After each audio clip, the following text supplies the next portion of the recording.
ദൈവതിരുനാമത്തിന് മഹത്വം ഉണ്ടാകട്ടെ. എങ്ങനെയാണ് പിശാചിന്റെ തന്ത്രങ്ങളെ നാം തിരിച്ചറിയേണ്ടുന്നത്? പിശാജ് പിശാജ് പിശാജ് എന്നൊക്കെ നമ്മൾ പല സമയത്തും പറയാറുണ്ട്. സത്യത്തിൽ പിശാജ് എങ്ങനെയാണ് പ്രവർത്തിക്കുന്നത്? അതിനെക്കുറിച്ചാണ് ഇന്ന് അല്പസമയങ്ങൾ തിരുവചനത്തിൽ നിന്ന് നാം ചിന്തിക്കുവാനായിട്ട് പോകുന്നത്. ഇതിനെക്കുറിച്ച് നമ്മൾ വളരെ ഗൗരവമായി മനസ്സിലാക്കിയിരിക്കേണ്ടുന്ന ഒരു കാര്യമാണ്.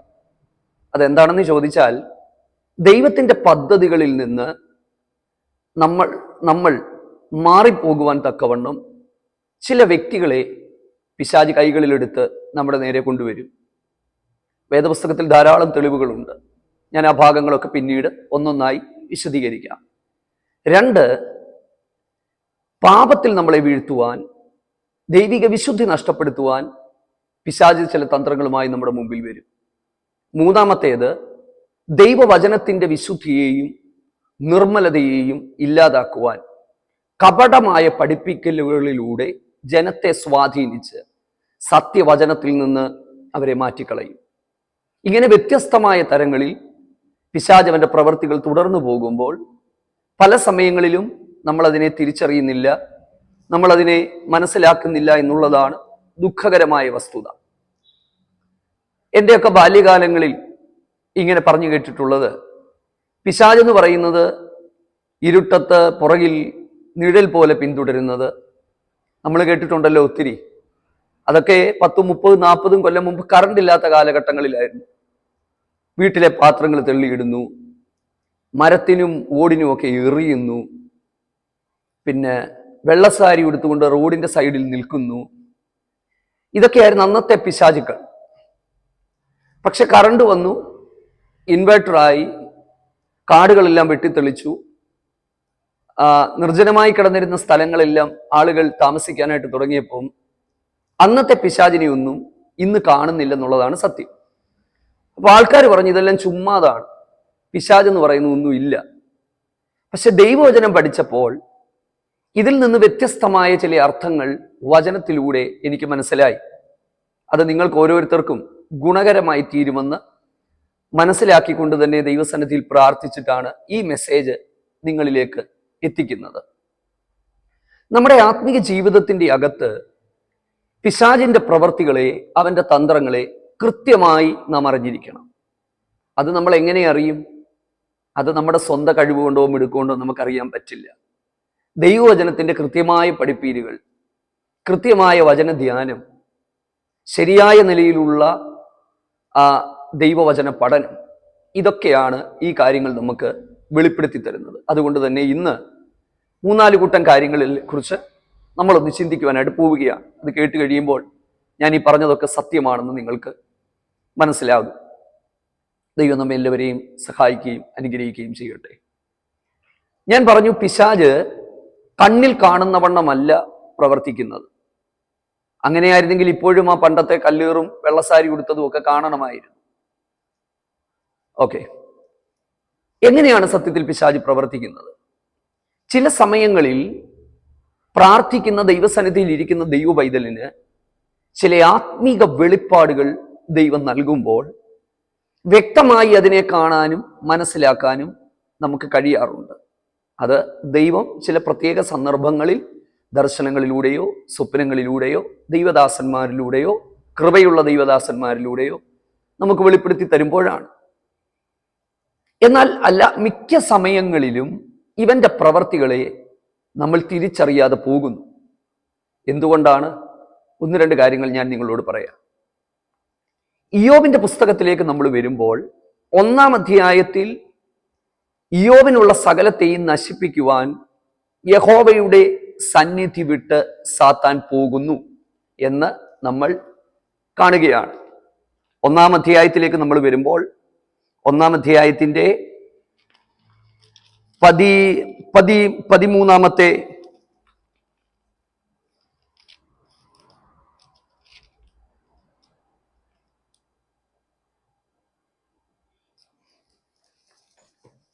ഒന്നാം അധ്യായത്തിന്റെ 12-ാമത്തെ വാക്യത്തിലാണ്. ആ വാക്യത്തിൽ കാണുന്നത് യഹോവയുടെ സന്നിധി വിട്ട് സാത്താൻ പോയി. പക്ഷെ പിന്നീട് നമ്മൾ 1-ാം അധ്യായത്തിൽ സാത്താനെ കാണുന്നില്ല. എവിടെയാണ് സാത്താൻ? പിന്നീട് നമ്മൾ കാണുന്നത് എന്താണ്? ഒന്ന്, ഞാൻ വേഗത്തിൽ പറയാം. ശെബായർ വന്നു. ശെബായർ വന്നതിന് ശേഷം ഇയ്യോബിന്റെ വേലക്കാരെ മുഴുവനും വാളിന്റെ വായ്ത്തലയാൽ വെട്ടിക്കൊന്നു. അടുത്തത്, അതിനെ കാളകളെയും കഴുതകളെയും പിടിച്ചുകൊണ്ടുപോയി. കൽദയർ വന്ന് ഒട്ടകങ്ങളെ പിടിച്ചുകൊണ്ടുപോയി, വേലക്കാരെ വെട്ടിക്കൊന്നു. അപ്പം ഈ രണ്ട് ഭാഗങ്ങളിലേക്ക് നമുക്കൊന്ന് ശ്രദ്ധ തിരിക്കാം. പിന്നീട് ഒരു വലിയ കാറ്റ് മരുഭൂമിയിൽ നിന്ന് വരുന്നുണ്ട്, ആകാശത്തു നിന്ന് തീയിറങ്ങുന്നുണ്ട്. അതവിടെ നിൽക്കട്ടെ. ഈ രണ്ട് ഭാഗങ്ങൾ നമ്മൾ ശ്രദ്ധിക്കുമ്പോൾ ശെബായർ, കൽദയർ. ആരായിരുന്നു ശെബായർ, കൽദയർ? സത്യത്തിൽ ഈ ശെബായരെ കുറിച്ച് വ്യക്തമായി നമുക്കറിയില്ലെങ്കിൽ കൽദയരെ കുറിച്ച് കുറച്ചുകൂടെ നമുക്കറിയാം. എല്ലാ കാലങ്ങളിലും ദൈവരാജ്യത്തിനെതിരെ നിന്ന കൽദയർ. അപ്പം ഈ ശെബായരുടെയും കൽദയരുടെയും സ്വഭാവം എന്ന് പറയുന്നത് അവർ ആക്രമണകാരികളായിരുന്നു. എന്ന് പറഞ്ഞാൽ അവർ വയലന്റ് ആയിരുന്നു. അവരുടെ ബേസിക് ക്യാരക്ടർ എന്ന് പറയുന്നത് വയലന്റ് ആയിരുന്നു. ഞാൻ ഈ ശെബായരെ കുറിച്ച് പഠിച്ചപ്പോൾ യോവേൽ പ്രവാചകന്റെ പുസ്തകം 3-ാം അധ്യായത്തിൽ അതിനെക്കുറിച്ച് രേഖപ്പെടുത്തിയിട്ടുണ്ട്. 2-ലാണോ 3-ലാണോ കൃത്യമായി ഞാൻ ഓർക്കുന്നില്ല. അപ്പം അവിടെ ശെബായരെ കുറിച്ച് എഴുതിയിട്ടുണ്ട്. അപ്പം ഈ ശെബായർ എന്ന് പറയുന്നത് സത്യത്തിൽ സ്ലേവ്സ് ട്രേഡിംഗ് അല്ലെങ്കിൽ അടിമകളെ കച്ചവടം ചെയ്യുന്ന ആളുകളായിരുന്നു. അടിമക്കച്ചവടമായിരുന്നെന്നാണ് പറയുന്നത്, അവരുടെ പ്രധാനപ്പെട്ട തൊഴിലുകളിൽ ഒന്ന്. അപ്പം എന്ത് മനസ്സിലായി? പിശാചിന് സത്യത്തിൽ ആരെ കൈവശമാക്കുവാനായിട്ട് കഴിയുമോ അവരെ കൈവശമാക്കുകയാണ്. അതുകൊണ്ടാണ് നമ്മുടെ സ്വഭാവം ശാന്തതയും സാവധാനവും സ്വസ്ഥതയുമുള്ള സ്വഭാവമാകണമെന്ന് ബൈബിൾ പറയുന്നത്. നമ്മൾ ക്ഷിപ്രകോപികളും ഉഗ്ര സ്വഭാവമുള്ളവരും ആർക്കും കീഴടങ്ങാത്തവരും ആണെങ്കിൽ തീർച്ചയായും പിശാച് നമ്മളെ കൈകളിൽ എടുക്കുവാനും അവൻ്റെ കൈകളിലെ ആയുധമായി മാറാനും സാധ്യതയുണ്ട്. അതുകൊണ്ട് തന്നെയാണ് കുറച്ചു നാളുകൾക്ക് മുമ്പ് ഞാൻ പറഞ്ഞത്, പ്രാർത്ഥിക്കുന്ന കുടുംബങ്ങളിൽ ഒരു കാരണവശാലും വഴക്കുണ്ടാക്കരുതെന്ന് ഞാൻ പറഞ്ഞത്. തർക്കങ്ങളും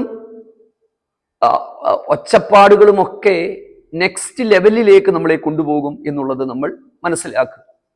അപ്പം ഈ ഇയ്യോബിന്റെ പുസ്തകത്തിന്റെ അകത്ത് നമ്മൾ പഠിച്ചപ്പോൾ നമുക്ക് മനസ്സിലായി, യഹോവയുടെ സന്നിധി വിട്ടുപോയ സാത്താൻ അവൻ ആരെ കൈവശമാക്കാൻ പറ്റുമോ, ആരെ കൈകളിൽ എടുക്കാൻ പറ്റുമോ അവരെ കയ്യിലെടുത്ത് ഒരു ദൈവഭക്തന്റെ ജീവിതത്തെ, ദൈവഭക്തന്റെ നന്മകളെ നശിപ്പിക്കുവാൻ, ഒരു ദൈവഭക്തന്റെ സ്വസ്ഥതയെ കെടുത്തുവാൻ അവൻ അതിനെ ഉപയോഗിക്കുന്നതായിട്ട് നമുക്ക് കാണാനായിട്ട് പറ്റും. ഇന്നും പിശാചിനാൽ പിടിക്കപ്പെട്ടവർ, അവർ വ്യക്തികളിലൂടെയാണ് പിശാച് പ്രവർത്തിക്കുന്നത്. അത് ആലയങ്ങൾ പൂട്ടുവാനും സുവിശേഷം പ്രസംഗിക്കുന്നവരെ ഇല്ലാതെയാക്കുവാനും ദൈവഭക്തന്മാരെ നശിപ്പിക്കുവാനും ഇത്തരത്തിൽ സ്വഭാവ ദൂഷ്യമുള്ളവരെ പിശാചിന് ഈസിയായി കയ്യിലെടുക്കാനായിട്ട് പറ്റും. രക്ഷിക്കപ്പെട്ട് സ്നാനപ്പെട്ട് ദൈവകൃപയിൽ നിൽക്കുന്ന വ്യക്തിയാണെങ്കിൽ പോലും സ്വഭാവ ദൂഷ്യമുണ്ടായാൽ, ദൈവികമല്ലാത്ത സ്വഭാവ ഗുണങ്ങൾ മാനസാന്തരമില്ലാതെ തുടർന്നു പോയാൽ, കാലങ്ങളിൽ അങ്ങനെയുള്ള ചില വ്യക്തികളെ പിശാചിന് നിഷ്പ്രയാസം കൈകളിൽ എടുക്കുവാനായിട്ട് കഴിയും എന്നുള്ളത് ബൈബിൾ പറയുന്നു. ആത്മീകതയിലെ ചില അനുഭവങ്ങൾ പറയുന്നു. ഞാൻ ഈ പറയുന്നത് ദീർഘകാലങ്ങളായി വിശ്വാസ ജീവിതത്തിലുള്ളവർക്ക് മനസ്സിലാകുന്ന കാര്യമാണ്. അതുകൊണ്ട് തന്നെയാണല്ലോ അപ്പോസ്തലനായ പൗലോസ് പറയുന്നത്, ഇപ്പോൾ തന്നെ ചിലർ സാത്താന്റെ പിന്നാലെ പോയല്ലോ. അവരാരായിരുന്നു? ആരാണ് സാത്താന്റെ പിന്നാലെ പോയത്? അവിടെ ഭർത്താക്കന്മാർ മരിച്ച, എനിക്ക് തോന്നുന്ന സ്ത്രീകളെ കുറിച്ചുള്ള ഒരു പരാമർശത്തിലാണ് അവിടെ. ദുർനടപ്പിനെ കുറിച്ചും അല്ലെങ്കിൽ മറ്റുള്ള വഴികളിലേക്ക് പോയവരെ കുറിച്ചാണെന്നാണ് എൻ്റെ ഓർമ്മ. ഞാൻ പറഞ്ഞപ്പോൾ എൻ്റെ മനസ്സിലേക്ക് ആ കാര്യം വന്നതുകൊണ്ട് പറഞ്ഞു എന്നുള്ളതേ ഉള്ളൂ. വേണമെങ്കിൽ മറ്റെപ്പോഴെങ്കിലും നമുക്കതിനെക്കുറിച്ച് ചിന്തിക്കാം. അപ്പൊ നമ്മൾ ഇതിനെ കൃത്യമായി തിരിച്ചറിയേണ്ടതായിട്ടുണ്ട്. രണ്ടാമത്തെ സംഭവം എന്ന് പറയുന്നത്, ശ്രദ്ധിച്ചു കേൾക്കുക, നമ്മുടെ കർത്താവായ യേശു ക്രിസ്തുവിന്റെ ഐഹിക ശുശ്രൂഷയിൽ യേശുവിനോട് അധികം ചേർന്ന് നിന്ന ഇന്നർ സർക്കിളിൽ ഉണ്ടായിരുന്ന പത്രോസിന്റെ വായിൽ നിന്ന് വന്ന ചില വാക്കുകളാണ്. നിങ്ങൾക്ക് നന്നായിട്ട് അറിയാമല്ലോ. എന്താണ് ആ സംഭവം? അത് രേഖപ്പെടുത്തിയിരിക്കുന്നത് വിശുദ്ധ മത്തായി എഴുതിയ സുവിശേഷം 16-ാം അധ്യായത്തിന്റെ 23-ാമത്തെ വാക്യത്തിലാണ്. എന്താണ്? കർത്താവ് ക്രൂശിക്കപ്പെടുവാനായിട്ട് പോകുന്നു എന്ന് പറഞ്ഞു തുടങ്ങി. മഹാപുരോഹിതന്മാരാൽ കഷ്ടം അനുഭവിക്കണം, മരിക്കണം, 3-ാം നാൾ ഞാൻ ഉയർക്കും എന്ന് യേശു കർത്താവ് പ്രസ്താവിച്ചു തുടങ്ങി എന്നാണ് എഴുതിയിരിക്കുന്നത്. ആ 16-ാം അധ്യായത്തിന്റെ 23-ന് തൊട്ടു പിൻപിലുള്ള ചില വാക്യങ്ങൾ നിങ്ങൾ വായിച്ചു നോക്കുമ്പോൾ നിങ്ങൾക്കത് മനസ്സിലാകും. ഇങ്ങനെ പറയാനായിട്ട് തുടങ്ങിയപ്പോൾ പത്രോസ് യേശുവിനെ പിടിച്ചുകൊണ്ട് വേറിട്ടൊരു സ്ഥലത്തേക്ക് മാറ്റി നിർത്തിയിട്ട് കർത്താവിനോട് പറയുകയാണ്, അരുത്. അവിടെ എഴുതിയിരിക്കുന്നത് ഒരു തവണ പറഞ്ഞെന്നല്ല, എനിക്ക് വായിച്ചപ്പോൾ അങ്ങനെയാണ് അവിടെ തോന്നിയത്. ശാസിച്ചു തുടങ്ങി എന്നാണ്. ഒന്നല്ല, പല പ്രാവശ്യം ഉണ്ടായിട്ടുണ്ടാകാം. അരുതേ അരുതേ, ശാസിച്ചു തുടങ്ങി എന്നാണ് അവിടെ എഴുതിയിരിക്കുന്നത്. ശാസിച്ചു തുടങ്ങി. അപ്പൊ ഒന്നല്ല, പല വേളകളിൽ ഇതാരംഭിച്ചപ്പോൾ, ഇത് തുടർന്നപ്പോൾ സാത്താനെ എന്നെ വിട്ടുപോകും എന്ന് പറഞ്ഞ് പത്രോസിനെ യേശു ശാസിക്കുകയാണ്. ശ്രദ്ധിക്കുക, ആ ഒരു ഭാഗത്തിന്റെ അകത്ത് ഒരല്പം വിശദീകരണം നമുക്ക് ആവശ്യമാണ്. ഈ 16-ാം അധ്യായത്തിന്റെ കുറെ പിന്നിലേക്ക് നമ്മൾ പോകുമ്പോൾ, നീ ജീവനുള്ള ദൈവത്തിന്റെ പുത്രനായ ക്രിസ്തുവാണെന്ന് പറഞ്ഞ വ്യക്തിയാണ് ആര്?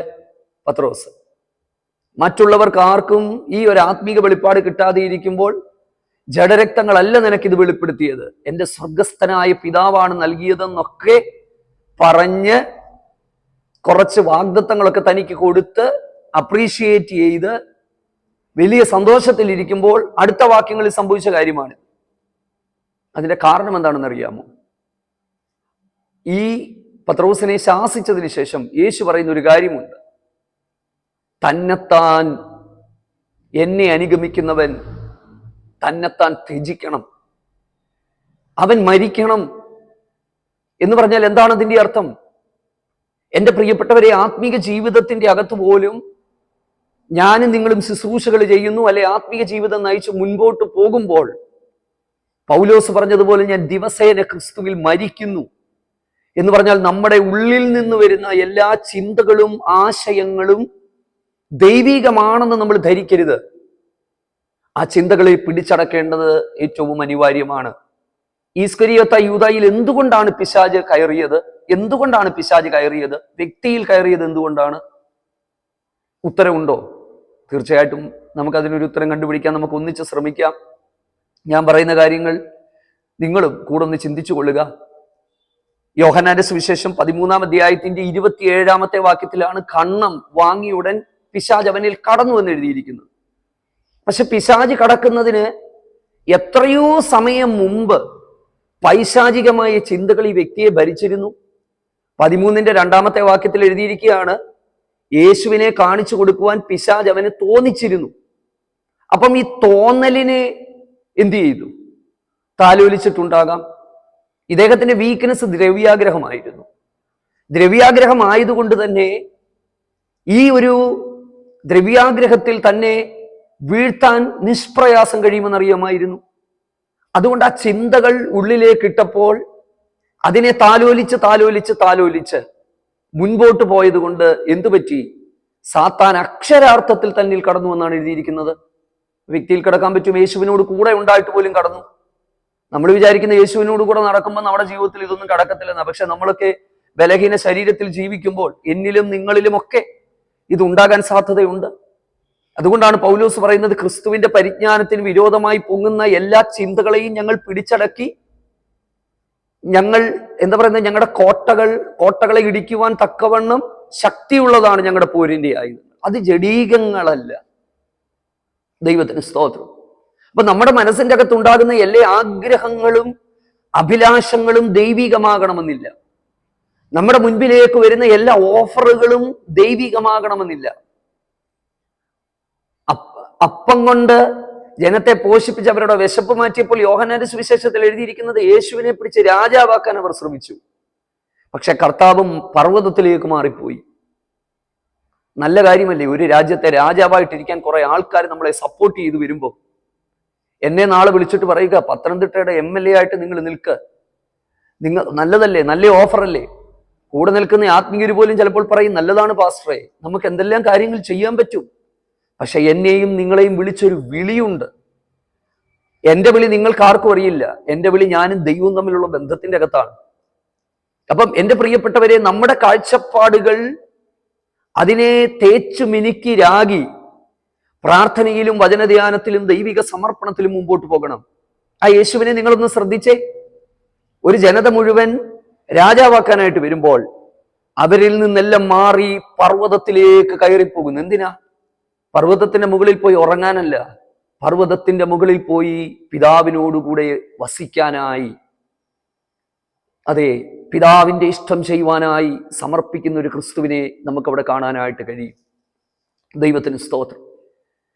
ശിംശോൻ എന്ന് പറയുന്ന ഇസ്രായേലിനെ ഫെലിസ്ത്യരുടെ കയ്യിൽ നിന്ന് വീണ്ടെടുക്കുവാൻ അമ്മയുടെ ഉദരത്തിൽ ഉരുവാകുന്നതിന് മുമ്പ് വേർതിരിക്കപ്പെട്ട ശക്തനായ ശുശ്രൂഷകന്റെ പതനം എങ്ങനെയായിരുന്നു? ഞാൻ അതിനെക്കുറിച്ച് വിവരിക്കാൻ പോയാൽ ധാരാളം സമയം പോകും. പ്രധാനപ്പെട്ട ഭാഗങ്ങൾ മാത്രം ഞാൻ പറയാം. ഈ ദലീല എന്ന് പറയുന്ന സ്ത്രീ ആരായിരുന്നു? ഈ ദലീല, ഞാൻ പറഞ്ഞു, വ്യക്തികളിലൂടെ പ്രവർത്തിക്കുന്ന പിശാചെന്നാണ് ഞാൻ പറഞ്ഞത്. ദലീല എന്ന് പറയുന്ന സ്ത്രീ ആരായിരുന്നു? ദലീലയെ ഞാനൊരു സാധാരണ സ്ത്രീയായി അല്ല കാണുന്നത്. അവൾ ഒരു വേശ്യാസ്ത്രീയായിരുന്നു. വേശ്യാസ്ത്രീ ആയതുകൊണ്ട് തന്നെ സാത്താന്റെ കയ്യിലെ ഇണങ്ങിയ ആയുധമാണ് അവൾ. നിഷ്പ്രയാസം അവളെ ഉപയോഗിക്കാനായിട്ട് കഴിയും. ശിംശോന്റെ ബലഹീനത മനസ്സിലാക്കി അവന്റെ ഉള്ളത്തിന്റെ അകത്തുനിന്ന രഹസ്യം മുഴുവനും പിടിച്ചെടുത്ത് അവനെ ഫെലിസ്ത്യരുടെ കയ്യിലേക്ക് പണത്തിന് വേണ്ടി വിറ്റുകൊടുത്തു കഴിഞ്ഞപ്പോൾ പിന്നീട് നമ്മൾ കാണുന്നത്, അവരുടെ ക്ഷേത്രത്തിൽ ജടകളെല്ലാം നഷ്ടപ്പെട്ട് കണ്ണുകൾ കുത്തിപ്പൊട്ടിക്കപ്പെട്ടവനായി മാവ് പൊടിച്ചുകൊണ്ടിരിക്കുമ്പോൾ ഫെലിസ്ത്യർ പറയുന്ന വാക്കുകൾ നിങ്ങളൊന്ന് ശ്രദ്ധിക്കുന്നത് നല്ലതാണ്. മനസ്സിന്റെ അകത്ത് കുറിച്ചിടണം, ശ്രദ്ധിച്ചു വായിക്കണം. എഴുതിയിരിക്കുന്നത് ന്യായാധിപന്മാരുടെ പുസ്തകം 16-ാം അധ്യായത്തിന്റെ 20 മുതലുള്ള വാക്യങ്ങളിൽ എന്താണ് എഴുതിയിരിക്കുന്നതെന്ന് അറിയാമോ? നമ്മുടെ ദേവനായ ദാഗോൻ അവനെ നമ്മുടെ കയ്യിൽ കൊണ്ടു തന്നു. ദലീലയെ കുറിച്ച് ഒരു വാക്ക് പറയുന്നില്ല. ദലീലയ്ക്ക് കസാര ഇട്ടുകൊടുത്ത്, പൂമാല ഇട്ടുകൊടുത്ത് സൈഡിലിരുത്തി, നോക്കൂ, ഈ ദലീലയാണ് ഇദ്ദേഹത്തെ വീഴ്ത്തിയത്, അതുകൊണ്ട് ഇവളെ നമുക്കൊന്ന് ആദരിക്കണം എന്നൊന്നും ആരും പറയുന്നില്ല. അവരെന്താ പറഞ്ഞത്? അവർ മഹത്വം മുഴുവനും കൊടുത്തത് ദാഗോനാണ്. നമ്മുടെ ദേവൻ അവനെ നമ്മുടെ കയ്യിൽ കൊണ്ടു തന്നു. അപ്പോൾ എന്തു മനസ്സിലായി? എൻ്റെ പ്രിയപ്പെട്ടവരെ, ദൈവത്തിന്റെ പദ്ധതികളിൽ നിന്ന് ലക്ഷ്യം തെറ്റിക്കുന്ന പലതും നമ്മുടെ ജീവിതത്തിൻ്റെ അകത്ത് വരുമ്പോൾ നാം അതിനെ തിരിച്ചറിയണം, സൂക്ഷിക്കണം. ധാരാളം ആത്മീക അനുഭവങ്ങൾ എനിക്കിതുമായിട്ട് ബന്ധപ്പെട്ട് പറയാനായിട്ടുണ്ട്. ഈ ഹേരോദാവ് എന്ന് പറയുന്ന വ്യക്തിയുടെ കുടുംബത്തെക്കുറിച്ച് നിങ്ങൾ കേട്ടിട്ടുണ്ടോ? ഹേരോദാവ് വേദപുസ്തകത്തിൽ യേശുവിന്റെ ജനനം മുതൽ യേശുവിന്റെ മരണസമയം, അപ്പോസ്തലന്മാരുടെ ശുശ്രൂഷ കാലങ്ങളിലെല്ലാം ദൈവരാജ്യത്തിന് എതിരെ നിന്നൊരു കുടുംബമാണ് ഹേരോദ്യ കുടുംബം. ഹേരോദ്യ കുടുംബത്തിന്റെ ചരിത്രം അറിയുമോ? ഞാൻ അതിനെക്കുറിച്ച് പ്രസംഗിക്കണമെന്നുണ്ടെങ്കിൽ, ഒരു മെസ്സേജ് ചെയ്യണമെന്നുണ്ടെങ്കിൽ നിങ്ങളൊന്ന് പറയുക, തീർച്ചയായിട്ടും അതിനെക്കുറിച്ച് ചെയ്യാം. അപ്പോൾ ഈ ഹേരോദ്യ കുടുംബം, ഹേരോദാവിന്റെ കുടുംബത്തിന്റെ സ്വഭാവം പിശാചിന് അവരെ ഉപയോഗിക്കാൻ പറ്റുന്നതായിരുന്നു. കൊരിന്ത്യ ലേഖനത്തിൽ നമ്മൾ വായിക്കുകയാണ്, സാത്താനും താൻ വെളിച്ചദൂതന്റെ വേഷം ധരിക്കും. ഇങ്ങനെയുള്ളവർ കപടയപ്പോസ്തലന്മാർ, കള്ളപ്രവാചകന്മാർ. എന്തിനാണ് കള്ളപ്രവാചകന്മാരെയും കപടയപ്പോസ്തലന്മാരെയും വചനത്തിന്റെ മറവിൽ, അല്ലെങ്കിൽ വചനത്തിന്റെ തന്നെ കാര്യങ്ങൾ കയ്യിലെടുത്തുകൊണ്ട് ജനത്തിന് നേരെ തിരിക്കുന്നത്? സത്യവചനം പഠിപ്പിക്കാതിരിക്കാൻ, ജനത്തെ സത്യമായ ഉപദേശങ്ങളിൽ നിന്ന്, വിശുദ്ധിയിൽ നിന്ന്, നിത്യതയിൽ നിന്ന് മാറ്റി മറ്റു പലതിലേക്കും കൊണ്ടുപോകുവാൻ, അവരുടെ പണം കവർന്നെടുക്കുവാൻ. കുറെ പണവും സമ്പത്തും ഒക്കെ നഷ്ടപ്പെട്ട് കഴിയുമ്പോൾ ആൾക്കാർ പറയും, ദൈവദാസന്മാരെല്ലാം കള്ളന്മാരാണ്, ഇവന്മാരെല്ലാം തട്ടിപ്പ് വീരന്മാരാണ്. സത്യമല്ലേ? ആ വചനത്തിന്റെ ആ എന്താ പറയുന്നത്, നിർമ്മലതയ്ക്ക് അവിടെ അതെ ഒരു ഒരു ഒരു ക്ഷയം വരികയല്ലേ? സ്നേഹത്തോടെ ഞാൻ പറയട്ടെ, നാം സാത്താന്റെ തന്ത്രങ്ങളെ തിരിച്ചറിയുക. ഇത് വളരെ ഗൗരവമായൊരു വിശാലമായൊരു ടോപ്പിക്കാണ്. എൻ്റെ വാക്കുകൾ ഇവിടെ നിർത്തുകയാണ്. അതുകൊണ്ട് വളരെ പ്രാർത്ഥനയോടെ, സമർപ്പണത്തോടെ നമ്മുടെ ജീവിതത്തിൻ്റെ അകത്ത് നമുക്ക് മുൻപോട്ട് പോകുവാൻ കർത്താവ് നമുക്ക് ഏവർക്കും കൃപ നൽകി തരട്ടെ എന്ന് പ്രാർത്ഥിക്കുന്നു. ഞങ്ങളുടെ ശുശ്രൂഷകളെ ഓർത്തുകൊണ്ട് നിങ്ങളും പ്രാർത്ഥിക്കുക. നിങ്ങൾക്ക് വേണ്ടിയൊക്കെ ഞങ്ങളും പ്രാർത്ഥിക്കുന്നുണ്ട്. ദൈവം ആ വിശുദ്ധിയിലും കൃപയിലും ഇതിൻ്റെ അകത്തൊന്നും വീണുപോകാതെ മുന്നോട്ട് പോകാൻ നമുക്ക് ഏവർക്കും ഇടയായി തീരട്ടെ. ആമേൻ. God bless U.